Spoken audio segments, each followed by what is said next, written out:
ব্যক্তিগতভাৱে মই অত্যন্ত সুখী যে আমাৰ সুন্দৰভাৱে আমি গণতন্ত্ৰৰ যিটো প্ৰক্ৰিয়া আমাৰ ৰাইজে খুব শান্তিপূৰ্ণভাৱে আমাৰ চলি আছে। এই গোটেই প্ৰক্ৰিয়াটো ৰাইজে সকলোৱে এনজয় কৰে। এতিয়া আমি সকলোৱে দল নিৰ্বিশেষে আমি একেলগে বহি আমি ধেমালি ধুমুলা আমি কৰি আছোঁ আৰু আটাইলৈকে মোৰ শুভেচ্ছা মোৰ থাকিল আৰু সিদ্ধান্ত ৰাইজৰ আৰু নিজৰ কপালখন।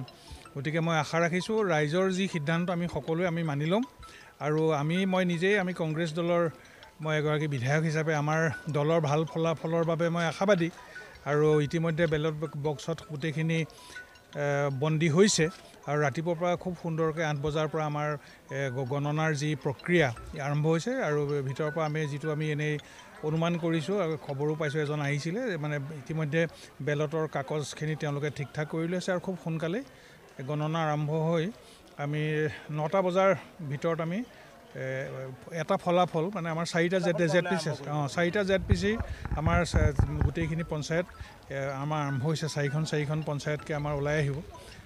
আমি আশাবাদী।